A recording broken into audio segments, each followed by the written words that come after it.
Allahumma inna nas'aluka ilman nafi'ah wa rizqan wasi'ah wa amalan mutaqabbalah. Jamaah salat subuh Masjid Hidayatullah dimulakan Allah Subhanahu wa taala.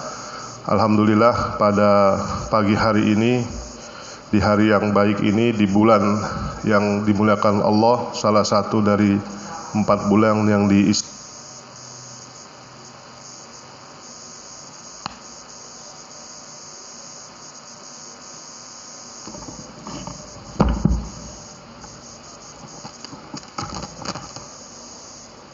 bulan Rajab ini.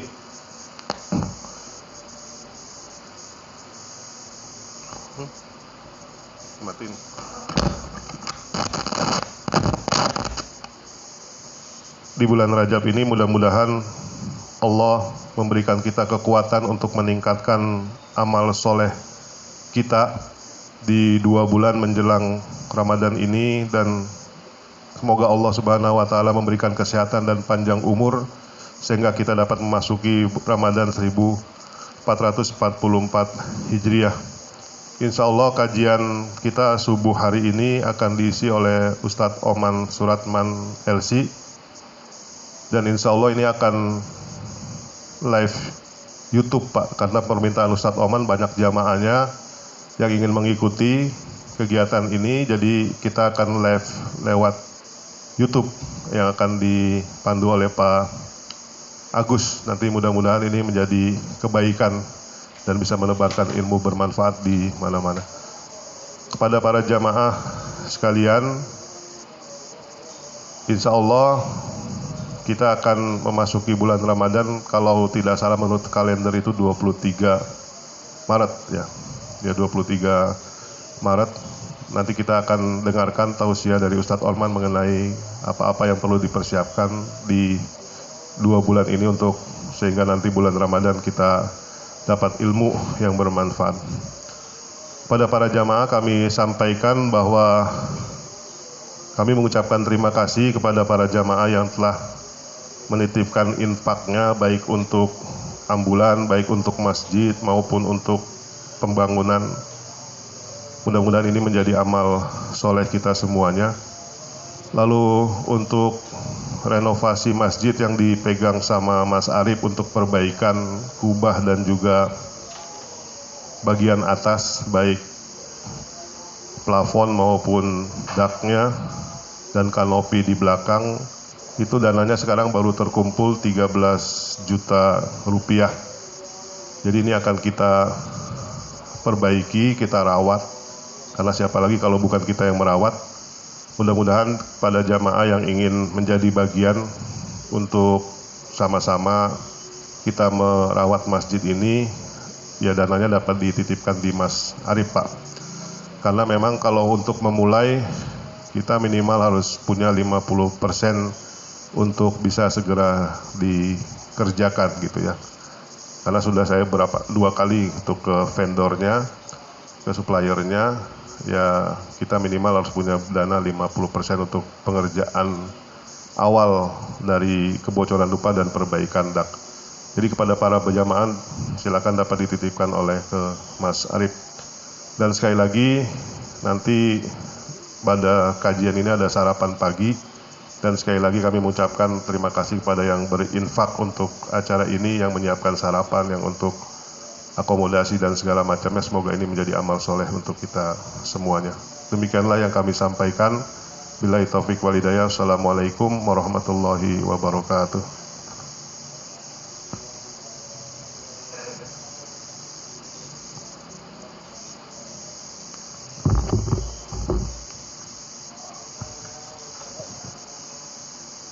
Assalamualaikum warahmatullahi wabarakatuh. Alhamdulillahi wassalatu wassalamu ala rasulillah. Asyhadu an la ilaha illallah wa asyhadu anna muhammadan abduhu wa rasuluhu wa ba'du. Bapak-bapak dan ibu-ibu yang dimuliakan oleh Allah, baru saja kita tunaikan sholat subuh secara berjamaah yang pahalanya disabdakan Rasulullah sallallahu alaihi wasallam, "Man shalla subha fi jama'atin faka'annama shallal laila kullahu." Siapa yang sholat subuh berjamaah, maka pahalanya setara dengan sholat tahajud semalam suntuk. Bicara tentang sholat berjamaah, maka kalau ada seorang muslim mengaku umat Rasulullah Shallallahu Alaihi Wasallam, kakinya berat dilangkahkan menuju ke masjid, saya pastikan langkahnya menuju surga juga berat. Kalau bapak-bapak sadar bahwa suatu saat kita akan berada di depan imam, maka jangan lupakan selama masih hidup, usahakan selalu sholat di belakang imam. Karena tidak adil ketika kita mati pengennya disolatkan imam dan jamaah sholat di masjid, sementara selama hidup kita jarang sholat berjamaah. Kalau di Masjid Hidayatullah ini selesai sholat berjamaah, terdengar berita ada saudara kita yang kehilangan sendal. Suka terdengar, Pak? Ada. Maka saya sampaikan ini adalah musibah, tapi musibah kecil. Karena musibah yang sebenarnya kalau sendal bapak-bapak jarang terlihat di Masjid Hidayatullah. Nah itu masih mending sendal kita hilang karena kita melaksanakan sholat berjamaah. Kalau sendal kita jarang terlihat di masjid, itu musibah yang luar biasa besarnya. Baik, bapak-bapak dan ibu-ibu yang dimuliakan oleh Allah, hari ini saya diminta untuk menyampaikan tarhib Ramadan. Kalau saya perhatikan di beberapa masjid, pengajian tarhib Ramadan biasanya diisi dengan fikih Ramadan, adab-adab sahur, pembatal-pembatal saum, kan begitu. Saya melihat kalau ini bapak-bapak sudah tahu. Yang penting bangun nanti jam 3, makan, berhenti ketika adzan subuh, berangkat ke masjid, sholat, tidak usah makan, tidak usah minum, nunggu sampai adzan maghrib. Adzan maghrib selesai, adzan maghrib berkumandang, bapak segera berbuka. Nanti jangan lupa sholat tarawih. Udah itu aja sebenarnya. Maka saya tidak akan menyampaikan fikih-fikih seputar Ramadan. Ada beberapa hal yang perlu saya sampaikan. Semoga tidak disampaikan oleh ustadz-ustadz lain. Ramadan menurut saya bulan yang membuktikan bahwa bapak-bapak bisa bangun jam 3 malam. Seluruh umat Islam mengaku umat Rasulullah Shallallahu Alaihi Wasallam di bulan Ramadan itu bisa bangun jam 3. Kalau ini dipertahankan di luar Ramadan, masya Allah luar biasa. Di bulan Ramadan terbukti infak umat Islam meningkat. Saya tanya DKM masjid, jawabannya seragam. Di bulan Ramadan infak kaum muslimin meningkat. Kalau ini terjadi di luar Ramadan, masya Allah, tabaraka wa ta'ala. Bulan Ramadan membuktikan bahwa bapak-bapak yang biasa merokok ternyata masya Allah tahan tidak merokok 12 jam. Kalau bisa dipertahankan 12 jam berikutnya kan luar biasa. Meskipun saya tidak akan mengatakan rokok itu haram atau halal. Menurut Bapak, rokok itu haram atau halal, Pak? Taruhlah halal. Halalnya toyiban atau tidak toyiban? Kan ada halalan toyiban, berarti ada yang halal tidak Thayyib. Saya kalau ditanya tentang merokok haram atau tidak, saya jawab tidak pakai dalil. Cukup pakai logika. Misalnya Bapak merokok, ketika anak Bapak yang masih kecil, ibunya sibuk nyapu, tiba-tiba si kecil juga sibuk mencari sapu. Pasti ayahnya mengatakan, anak pintar, anak soleh, pagi-pagi sudah bantu ibunya. Pagi-pagi anak bajunya sudah rapi, mau ke sekolah.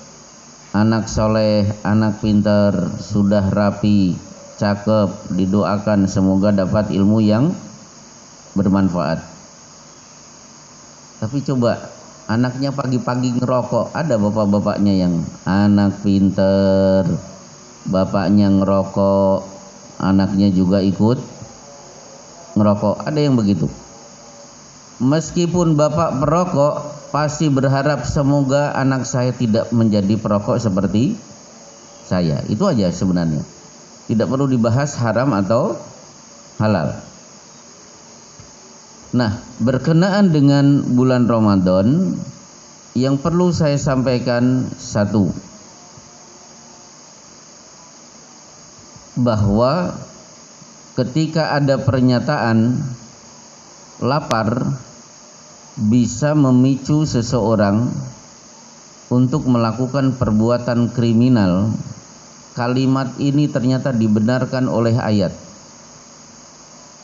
Allah membenarkan bahwa urusan perut bisa memicu perbuatan kriminal.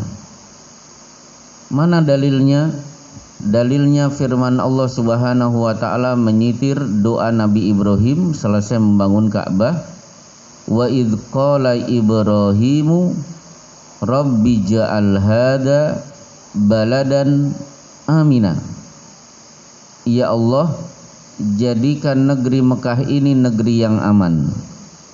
Kalimat berikutnya, warzuq ahlahu minas samarat. Limpahi rejeki penduduknya berupa buah-buahan.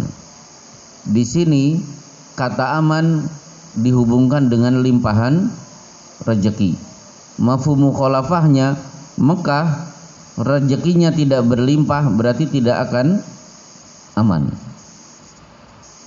Dalil yang paling mudah, alladzi at'amahum min ju' wa amanahum min khauf. Allah yang telah memberikan makan buat kalian sehingga hilang rasa lapar, dan Allah yang telah memberikan rasa aman buat kalian sehingga hilanglah rasa takut. Aman hubungannya dengan Allah memberi makan, takut dihubungkan dengan kata lapar. Berarti betul, lapar itu bisa memicu seseorang untuk melakukan perbuatan kejahatan. Itu kaidah umum, tapi itu tidak berlaku bagi kaum muslimin. Seorang muslim justru dengan lapar dia akan mencetak banyak prestasi. Mana buktinya? Saya beri bukti misalnya di sirah para sahabat radhiyallahu anhum. Abu Ubaidah, panglima perang, berangkat berperang. Perut mereka lapar. Konsumsi bekal dari Madinah, satu orang sehari makanannya adalah sebutir kurma. Padahal perang, Pak. Makanan kalian sehari hanya sebutir kurma. Ada yang bertanya, kaifa tasna'una biha? Bagaimana kalian bisa berbuat dengan sebutir kurma padahal kalian berperang? Namussuha kama yamussu as-sabi.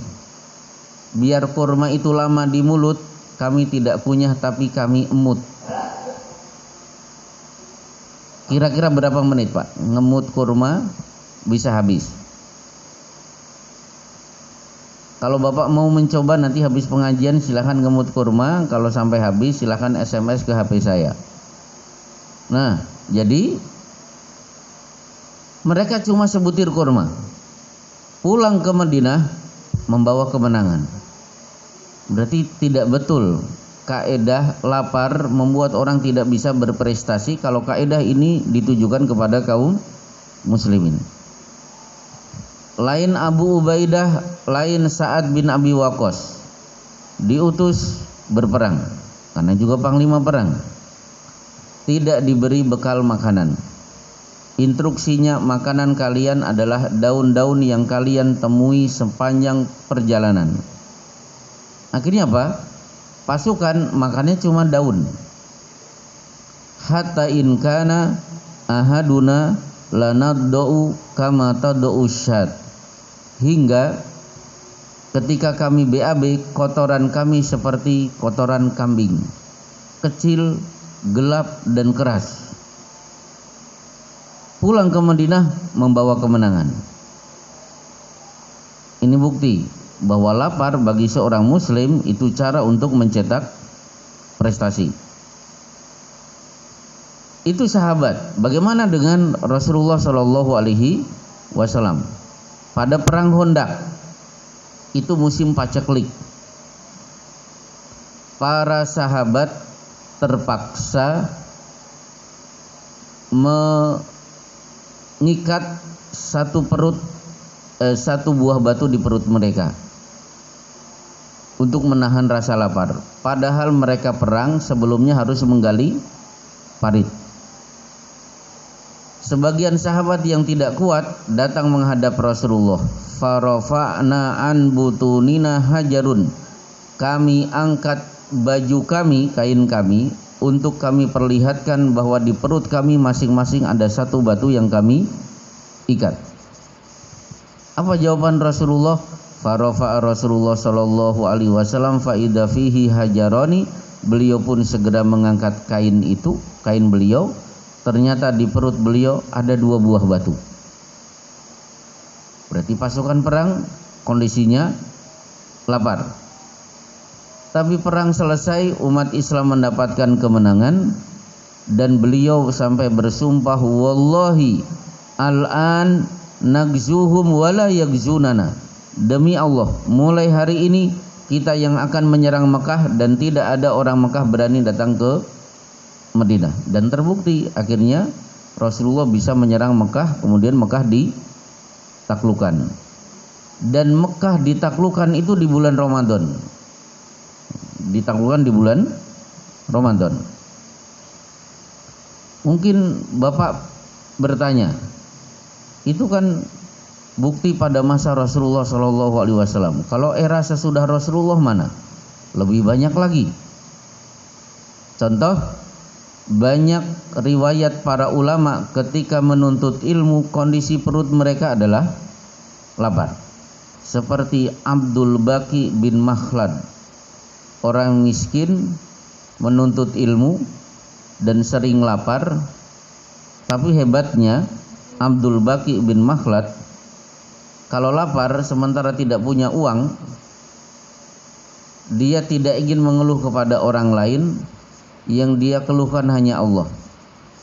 Maka ketika lapar luar biasa, dia mengangkat kedua tangan, ya Allah, atasi perut laparku tanpa harus meminta sesuatu kepada orang lain.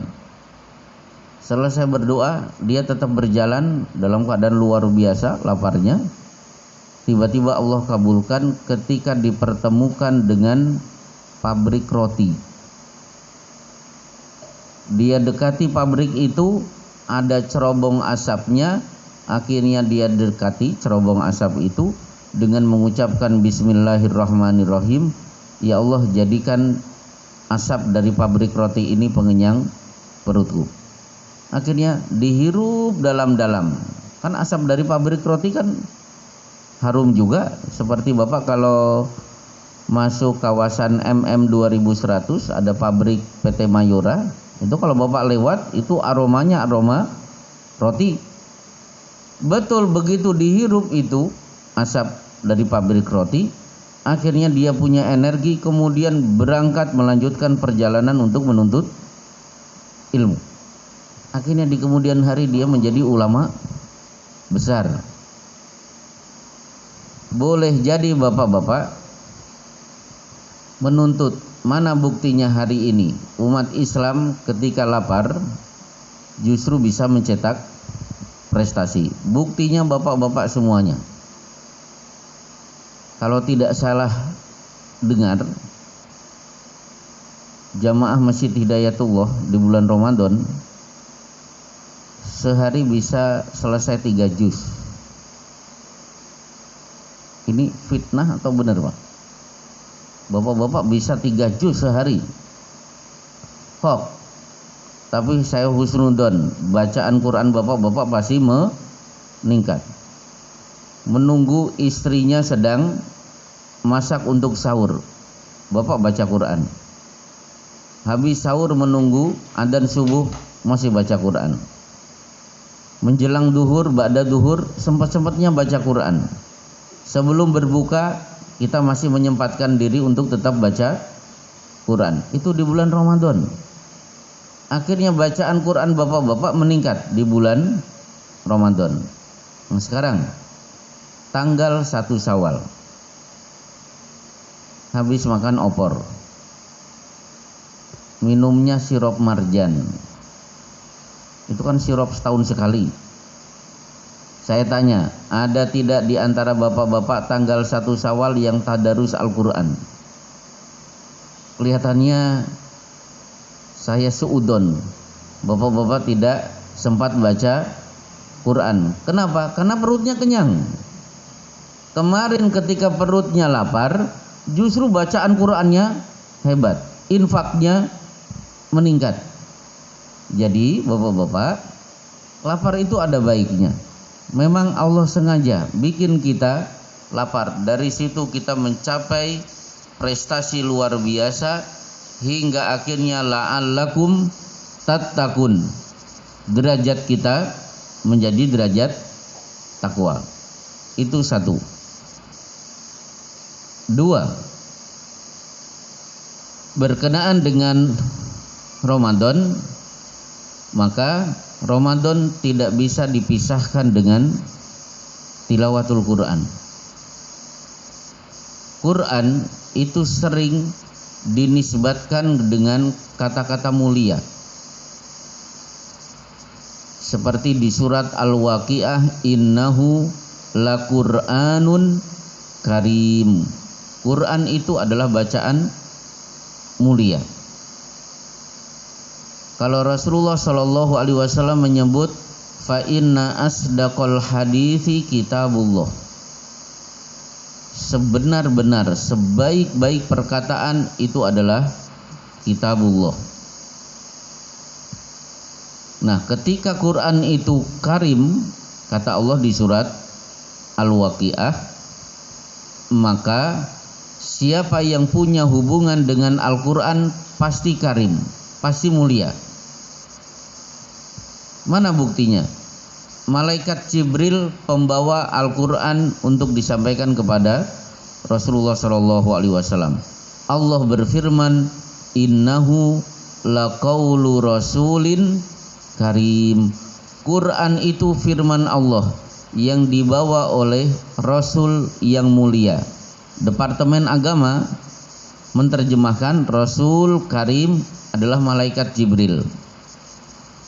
Dzi quwwatin inda dzil arsy makin. Karena dia pembawa Al-Quran, dia punya kedudukan tinggi di sisi arsy. Muta'in sama amin. Karena dia yang membawa Al-Quran, maka Jibril adalah malaikat yang ditaati oleh seluruh malaikat. Jadi karena Jibril membawa Al-Quran, akhirnya diangkat menjadi ketuanya seluruh malaikat. Bagaimana dengan Rasulullah Shallallahu Alaihi Wasallam? Allah juga berfirman, kalimatnya mirip. Innahu laqaulu rasulin karim. Sesungguhnya Al-Quran adalah firman Allah yang dibawa oleh Rasul yang karim, yang mulia. Departemen Agama memberi kurung buka Rasul yang mulia, maksudnya Muhammad Shallallahu Alaihi Wasallam. Kalau tadi di surat Al-Haqqah itu malaikat Jibril, Rasul karim di surat At-Takwir yang dimaksud adalah Rasulullah Shallallahu Alaihi Wasallam. Wa ma huwa biqauli syair. Firman Allah itu yang dibawa oleh Rasul Karim itu bukan syair. Jadi Jibril disebut Rasul Karim, sementara Rasulullah Shallallahu Alaihi Wasallam disebut Rasul Karim, kaitannya dengan Al-Quran. Ternyata hari atau malam di mana Allah turunkan Al-Quran disebut Inna anzalnahu fi lailatul qadar. Kami turunkan Al-Quran pada malam yang penuh dengan kemuliaan. Qadar itu punya sinonim dengan karim juga. Rupanya ketika nanti bapak-bapak masuk surga, salah satu kegiatan bapak-bapak di surga adalah baca Quran. Nanti begitu masuk surga, untuk menentukan di mana bapak tinggal, Allah akan berfirman, Iqra, bacalah.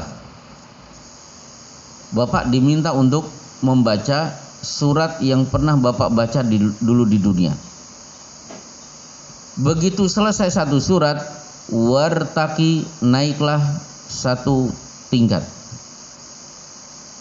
Ada surat yang lain, ada ya Allah, apa itu? Al-Baqarah. Al-Baqarah dibaca, Iqra. Begitu selesai, wartaki, naiklah satu tingkatan. Fa inna manzilataka, sesungguhnya kedudukanmu di surga itu tergantung dari akhir ayatin taqra'uha, ayat yang terakhir kalian baca. Semakin banyak membaca Al-Quran, maka semakin tinggi kedudukan kita nanti pada hari kiamat di saat masuk surga. Jadi kalau bapak umroh misalnya, bapak akan ditentukan kamarnya di mana, di lantai ke berapa, sesuai dengan yang sudah didaftarkan. Tapi kalau masuk surga, bapak masuk dulu. Nah, untuk menentukan tempat itu di mana, bapak diminta untuk membaca Quran yang dulu pernah bapak baca di dunia. Jadi mulianya penghuni surga tergantung dengan Quran yang pernah kita baca. Bahkan bapak-bapak, pembaca Quran itu dimuliakan oleh Allah, baik bacaannya bagus maupun bacaannya tidak bagus. Rasulullah Shallallahu Alaihi Wasallam bersabda, "Man qara'al Qur'ana wa huwa mahirun bihi, fahuwa ma'a safaratil kiramil bararah." Siapa yang membaca Quran sudah mahir bacaannya, maka kemanapun dia pergi, dia akan diikuti malaikat-malaikat yang kiram, mulia, baroroh, malaikat yang suci. Jadi yang bacaannya bagus, bapak pergi kemanapun, malaikat yang kiram tadi yang mulia akan ikut terus bersama kita. Tapi kalimat berikutnya, wa man qara'al Qur'ana wa huwa yata'ta'u wa huwa syakun alaihi, siapa yang membaca Quran masih terbata-bata dan banyak mendapati kesulitan, sehingga panjang dibaca pendek, pendek dibaca panjang, ikhfa dibaca idgham, idgham dibaca idhar, falahu ajroni, maka dia akan mendapatkan dua pahala. Pahala dari apa? Ajrul qiraah, pahala karena membaca, wa ajrun yata'ta'u, dan pahala karena dia masih terbata-bata. Jadi tetap dimuliakan. Bacaannya bagus atau bacaannya tidak bagus, semuanya dihargai oleh Allah Subhanahu wa taala. Baik. Ini Quran. Kemudian bulan Ramadan tidak menutup kemungkinan banyak di antara bapak-bapak yang akan mudik. Berarti saya sisipkan hal-hal yang berkenaan dengan safar. Kira-kira Bapak setuju tidak ada ustadz ceramah menyampaikan mudik lebaran itu bid'ah karena tidak pernah dilakukan oleh Rasulullah Shallallahu Alaihi Wasallam? Pernah saya dengar itu ustadz. Gak ada itu budaya mudik karena Rasulullah tidak pernah mudik. Akhirnya ada bapak-bapak yang tanya kepada saya pengen mudik, tapi ada ustadz yang mengatakan mudik itu bid'ah. Maka saya jawab, karena bapak itu kan sudah beli tiket masalahnya. Sementara wa kullu bid'atin dolalah wa kullu dolalatin finnar. Setiap bid'ah itu sesat dan sesat itu masuk neraka. Berarti yang mudik itu sesat semuanya. Enggak dapat pahala, malah dapat neraka. Saya jawab satu. Dulu Rasulullah itu ada di Madinah. Mekah masih dikuasai Abu Sufyan. Kira-kira Rasulullah kalau mudik lebaran itu baik atau tidak? Pasti tidak baik. Mudik lebaran ke Mekah berarti nyetor nyawa. Otomatis Rasulullah tidak pernah mudik. Jawaban kedua, Al-Baqarah 184, setelah ya ayyuhalladzina amanu kutiba alaikumusiyam faman kana minkum maridon aw ala safarin.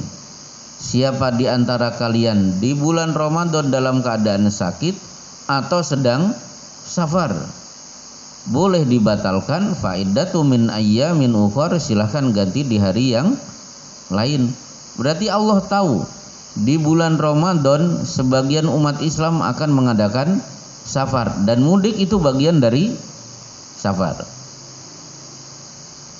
Ini yang pertama. Yang kedua, safar itu sunnah para nabi dan rasul.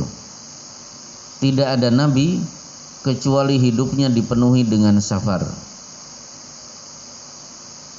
Nabi Ismail baru lahir, masih bayi, dibawa ibunya, diantar Ibrahim dari Palestina menuju Mekah. Palestina Mekah kan jauh, berarti Ismail statusnya bayi sudah safar. Nabi Yusuf kecil-kecil harus safar. Ketika diajak main oleh saudaranya, dibuang ke sumur, ditemukan para pedagang dari Palestina, dibawa ke Mesir untuk diperjualbelikan.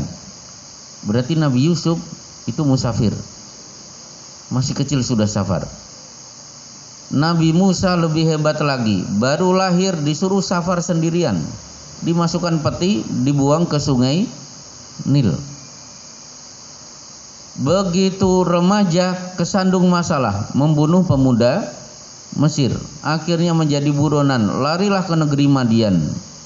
Dari Mesir ke negeri Madian, ketemu Nabi Syuaib. Akhirnya 10 tahun di negeri Madian, dinikahkan dengan putri Nabi Syuaib. Kemudian ada instruksi dari Allah, idhab ila fir'auna innahu tagha. Pergi wahai Musa, temui Fir'aun, dia sudah melampaui batas. Kembali safar lagi. Begitu di Mesir terjadi duel antara mukjizat dan sihir dari para penyihir Fir'aun. Musa pun dikejar-kejar, akhirnya lari menyeberangi Laut Merah, selamat. Fir'aun ditenggelamkan, Nabi Musa pun akhirnya tinggal dan meninggal dunia di Palestina. Berarti Nabi Musa adalah hidupnya dipenuhi dengan safar. Rasulullah Shallallahu Alaihi Wasallam itu lahir di Mekah.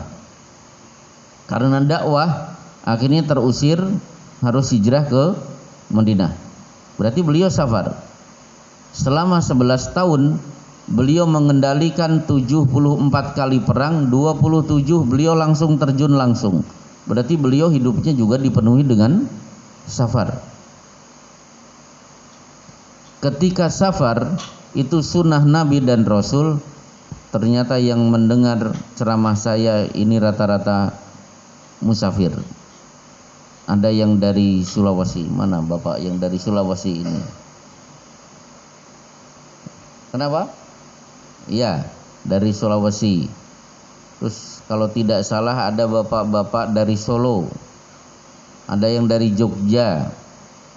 Ada yang dari Ponorogo, ada yang dari Cirebon.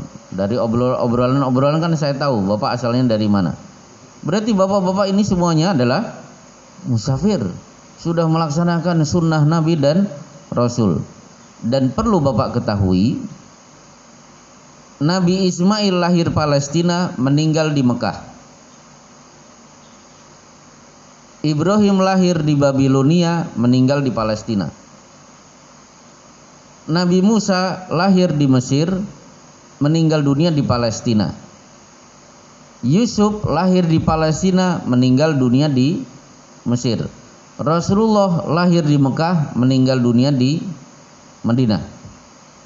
Berarti mereka tidak ada yang meninggal dunia di tanah kelahiran dan meninggal dunianya di tempat di mana mereka safar. Nah, kira-kira Bapak meninggalnya di mana? Di Patria atau di Sulawesi? Iya. Jadi tidak masalah, Bapak tidak akan meninggal dunia di tanah kelahiran. Toh seluruh nabi mereka meninggal dunia itu tidak di tempat kelahirannya. Nah, akhirnya bapak-bapak kemudian memulai safar. Berbicara tentang waktu, ada dua waktu yang dianjurkan. Satu, alaikum biduljah fa innal ardo tutwa bil lail. Adakan perjalanan jauh di malam hari, karena di malam hari bumi oleh Allah dikerutkan sehingga jarak agak lebih pendek. Maka ada bus malam, kereta malam, itu sesuai sunnah Rasul. Syekh Muhammad Shalih Utsaimin menerangkan hadis ini, ketika perjalanan di malam hari disunahkan, ternyata unta, kendaraan zaman dulu itu kalau diajak berjalan di malam hari lebih cepat dan lebih bertenaga. Itu unta. Ternyata hari ini adiknya unta, Toyota Kijang, diajak jalan malam hari itu jauh lebih bagus.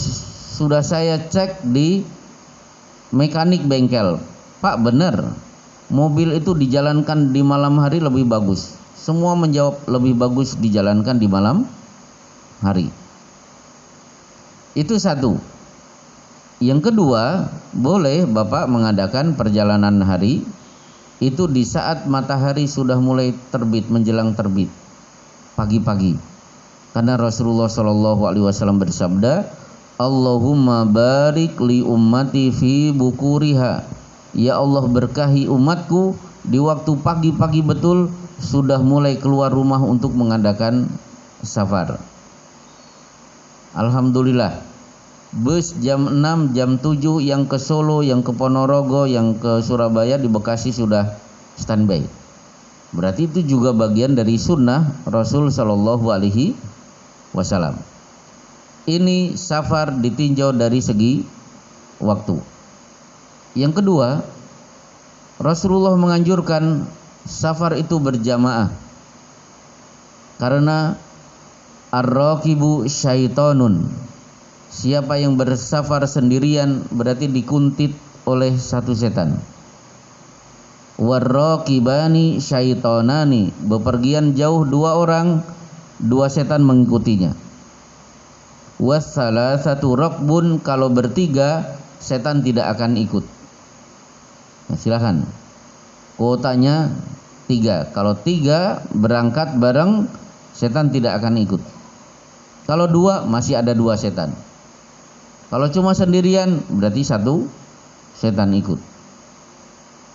Akhirnya Bapak keluar membaca Bismillahi tawakkaltu 'alallahi la haula wala quwata illa billah bismillahi walisna wa bismillahi kharajna wa 'alallahi rabbina tawakkalna Allahumma inni as'aluka khairal maulij wa as'aluka khairal makhraj Allahumma inni a'udzubika an adilla au udal au azilla au zal au adlim au udlam au ajil au ujhal alayya.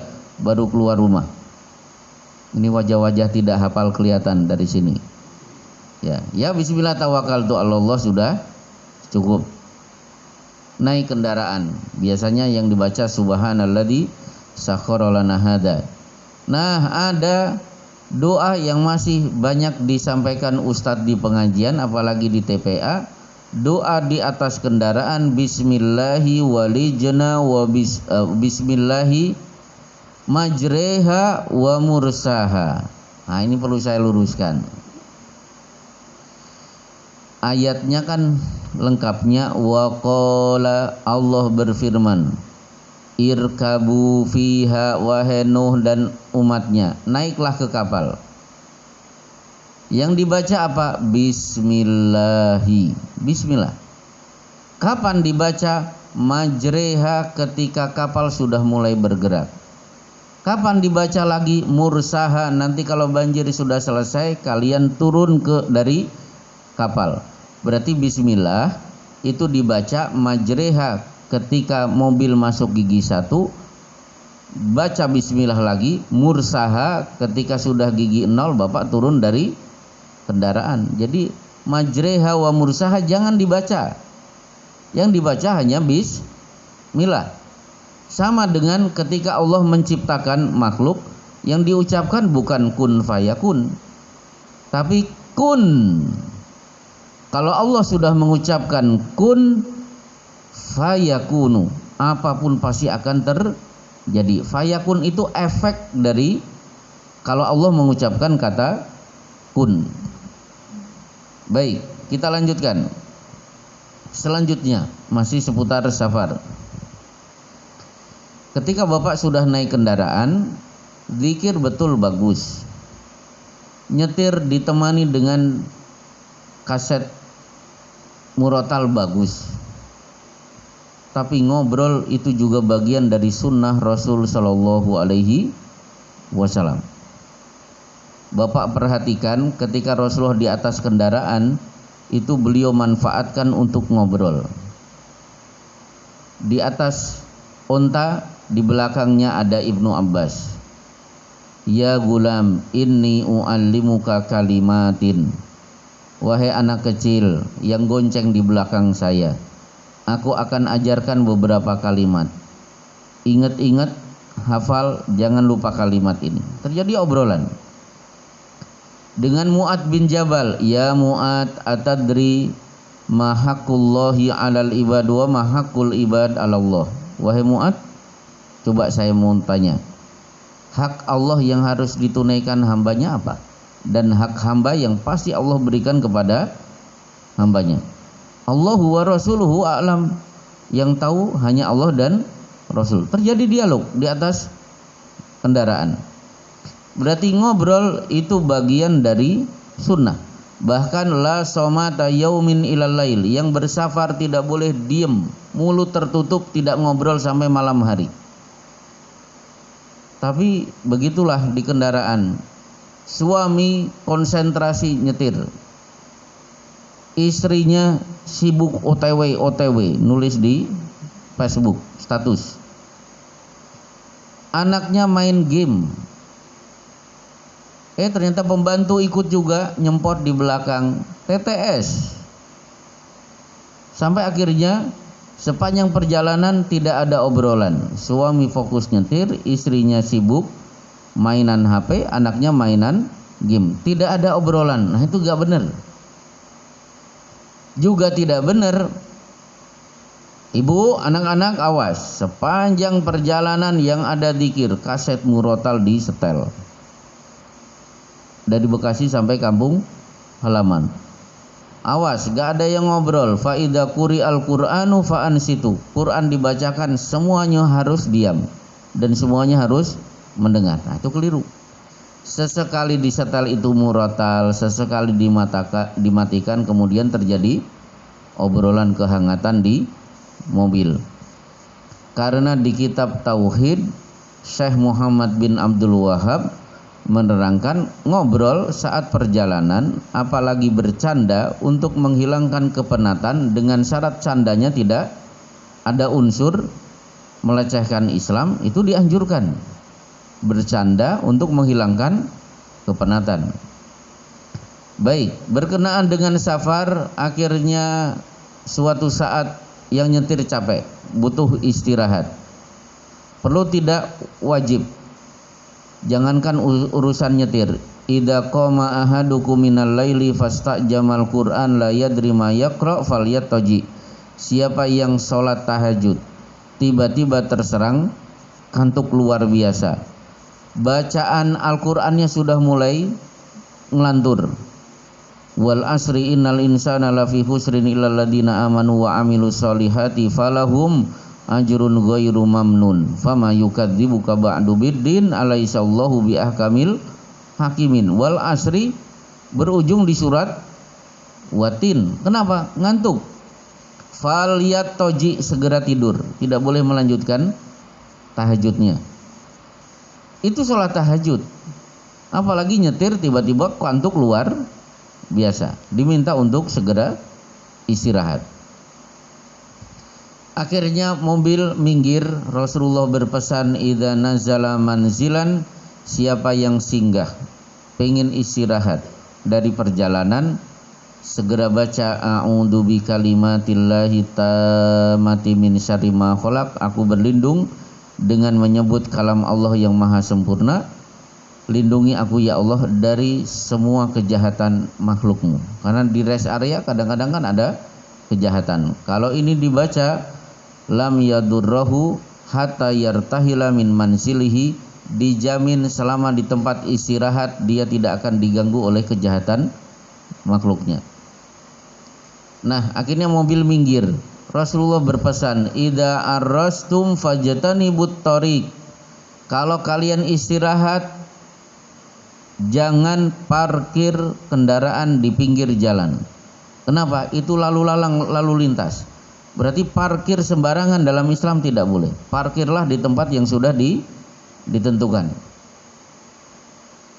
Kemudian Bapak melanjutkan perjalanan sampai akhirnya di kampung halaman.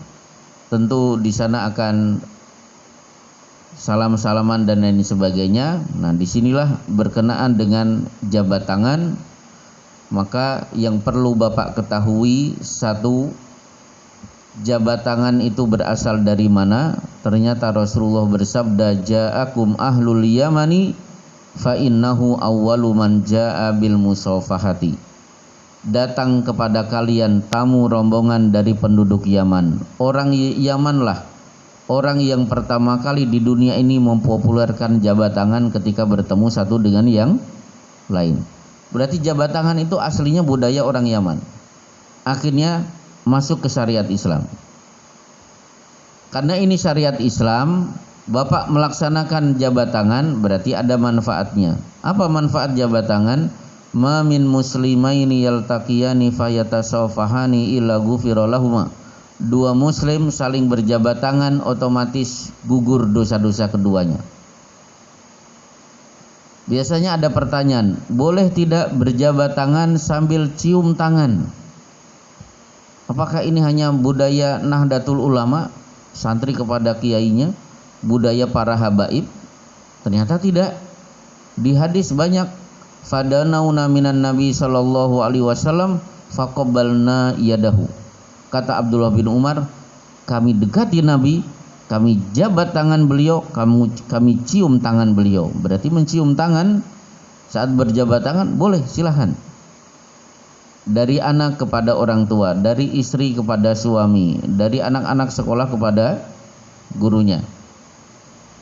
Bagaimana kalau jabat tangan ada pelukan, ada aduk pipi? Itu juga bagian dari sunnah. Itulah yang dilakukan oleh Rasulullah kepada Zaid bin Harisah. Qara al-bab, ngetuk pintu, terdengar suara dari Zaid bin Harisah. Faqama Rasulullah sallallahu alaihi wasallam musri'an. Rasulullah tergopoh-gopoh ya juru saubahu, sambil menyeret kainnya. kemudian tanaqahu wa qabbalahu. Beliau berpelukan kemudian sambil beradu pipi. Kenapa ini dilakukan? Karena sudah lama Rasulullah tidak bertemu dengan Zaid bin Harisah. Berarti mudik, ketemu handai tolan, teman-teman sekolah sudah lama tidak bertemu. Silahkan jabat tangan, ada pelukan, ada adu pipi. Itu jabat tangan. Nah akhirnya bapak-bapak selesai balik lagi ke Bekasi. Jangan lupa as-safaru qit'atun minal adab. Safar itu salah satu potongan dari azab, dari siksa. Tafsirnya ada dua. Siapa yang bersafar pasti mendapati azab, sesuatu yang tidak menyenangkan. Karena safaru qit'atun minal adab. Safar itu potongan dari azab, termasuk macet. Macet itu bagian dari azab. Tafsir kedua, siapa yang bersafar menemui adab, siksaan, sesuatu yang tidak menyenangkan, qit'atun minal adab, potongan dari adab. Berarti siksa yang Bapak terima nanti di akhirat sudah dipotong di dunia, sudah didiskon. Lewat apa? Lewat sesuatu yang tidak menyenangkan yang Bapak dapati saat safar.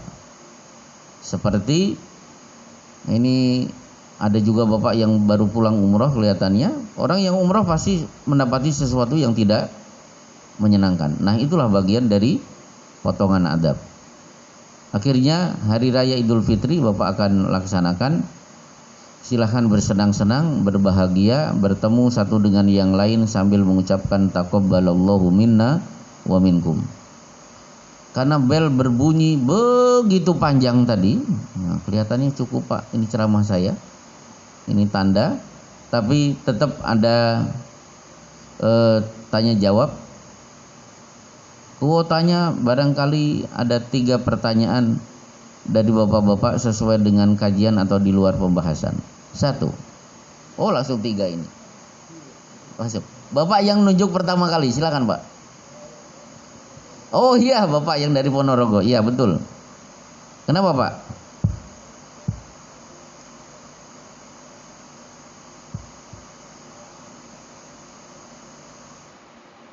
Oh. Baik. Jadi gini, salaman yang ada di masjid.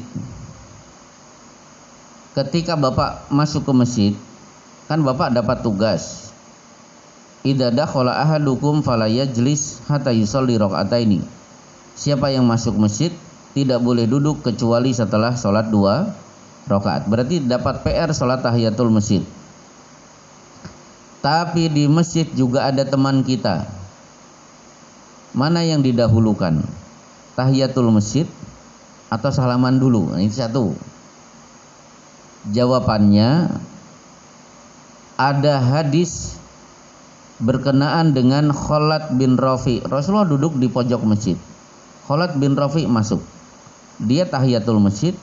Begitu selesai, berjalan menuju Rasulullah, mengucapkan salam dan berjabat tangan. Beliau jabat tangan, kemudian menjawab salam, dan beliau bersabda, irji tusalli fa innaka lam tusalli. Ulangi sholatmu, sholatmu belum benar. Akhirnya dia kan sholat lagi. Begitu sholat lagi, dia menuju Rasulullah, jabat tangan lagi, assalamualaikum lagi.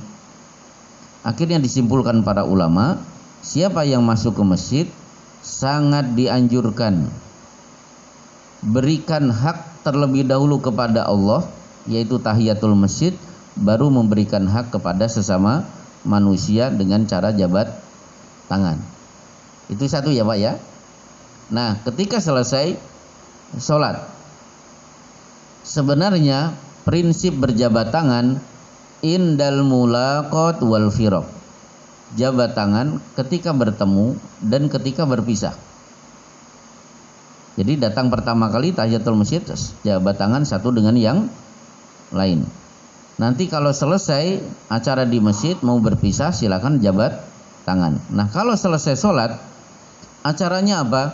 Karena Rasulullah Shallallahu Alaihi Wasallam idza sallama istaghfarallaha thalathan adalah Rasulullah. Bila selesai mengucapkan salam, yang beliau lakukan pertama kali segera beristighfar 3 kali, dilanjutkan zikir-zikir yang lain.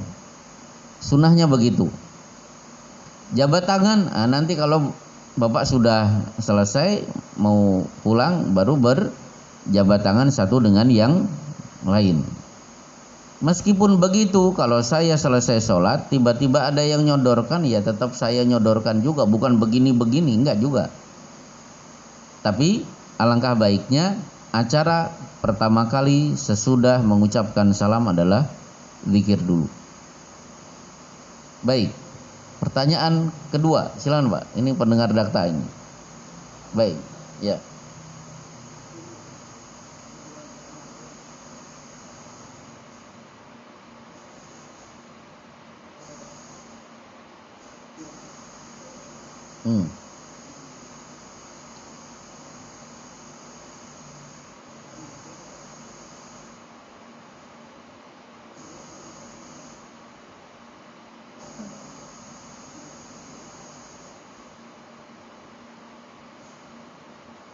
Takbiran.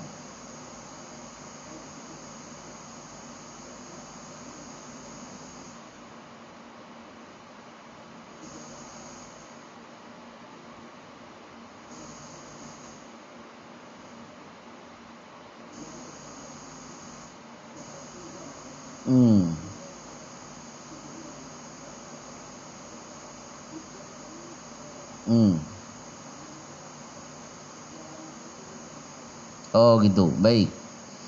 Kapan memulai mudik?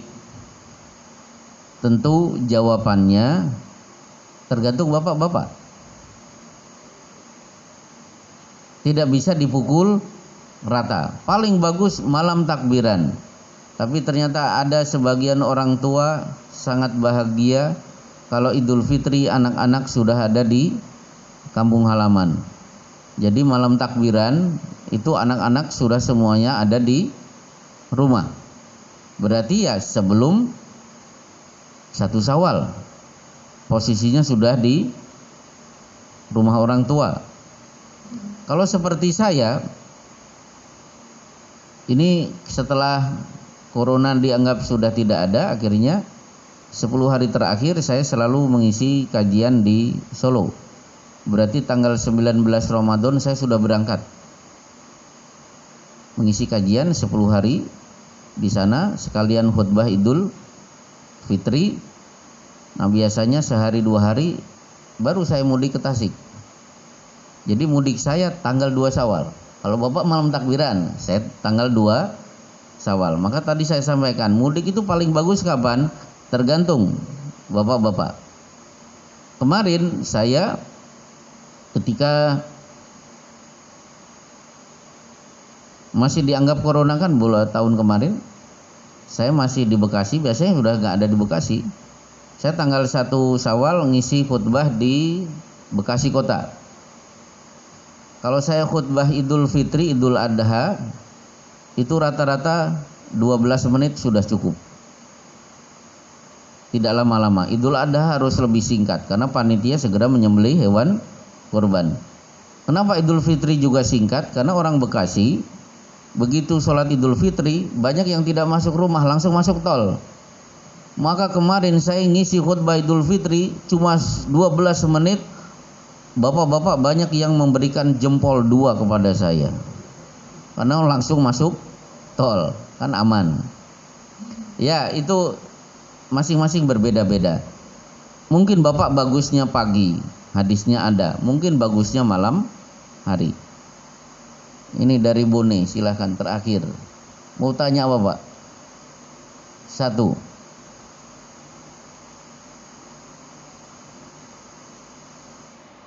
Ya.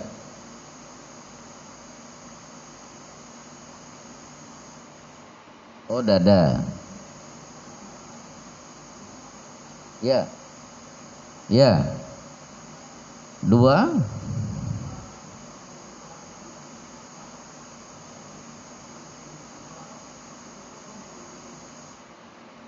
Ya.